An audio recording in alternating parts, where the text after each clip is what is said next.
Praise Lord. ഇന്നൊരു ദിവസക്കാലം കൂടി ഒരുക്കി തന്ന ദൈവത്തിനെ ഞാൻ മഹത്വപ്പെടുത്തുന്നു. ഇന്നൊരു ദിവസക്കാലം കൂടി കർത്താവിൻ്റെ തിരുവചനം പറയാൻ കഴിഞ്ഞതിന് ആ ദൈവത്തെ ഞാൻ സ്തുതിച്ച് മഹത്വപ്പെടുത്തുന്നു.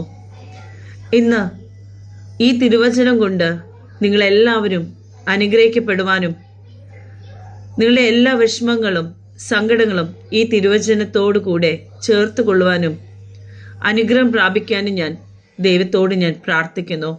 ഇന്നത്തെ തിരുവചനം അപ്പോസ്തല പ്രവർത്തികൾ 27-ാം അധ്യായം 33 മുതൽ 37 വരെയുള്ള തിരുവചനം.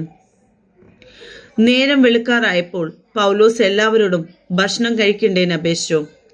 നിങ്ങൾ ഒന്നും ഭക്ഷിക്കാതെ കാത്തുകൊണ്ട് പട്ടിണി കിടന്നത് ഇന്ന് 14-ാം ദിവസം ആകുന്നുവല്ലോ. അതുകൊണ്ട് ആഹാരം കഴിക്കണം എന്ന് ഞാൻ നിങ്ങളോട് അപേക്ഷിക്കുന്നു. അത് നിങ്ങളുടെ രക്ഷയ്ക്കുള്ളതല്ലോ. നിങ്ങളെ ഒരുത്തൻ്റെ തലയിലെ ഒരു രോമം പോലും നഷ്ടമാകുകയില്ല നിശ്ചയം എന്ന് പറഞ്ഞു. ഇങ്ങനെ പറഞ്ഞിട്ട് അപ്പമെടുത്ത് എല്ലാവരും കാണുകെ ദൈവത്തെ വാഴ്ത്തിയിട്ട് നുറുക്കി തിന്നു തുടങ്ങി. അപ്പോൾ എല്ലാവരും ധൈര്യപ്പെട്ട് ഭക്ഷണം കഴിച്ചു. ആമേൻ. പൗലോസ്ലീഹയും കൂടെയുള്ളവരും രക്ഷപ്പെട്ട് കപ്പലിൽ രക്ഷപ്പെടുവാൻ പോവുകയാണ്. എന്നാൽ കൂടെയുള്ളവർ ഭക്ഷണം കഴിക്കാതെ 14 ദിവസം ഇരിക്കണം.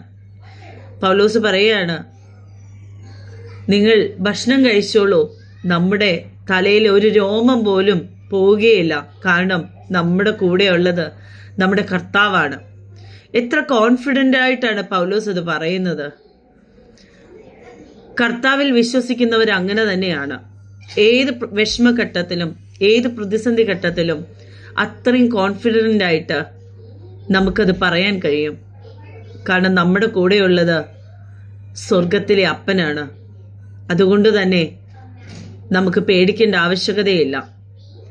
നിങ്ങളും എല്ലാവരും തന്നെ ഈ പൗലോസ് വിശ്വസിച്ചതുപോലെ എല്ലാവരും ദൈവത്തെ അടിയുറച്ച് വിശ്വസിച്ച് അനുഗ്രഹം പ്രാപിക്കുവാൻ നല്ലൊരു ദിവസം ദൈവം നൽകട്ടെ.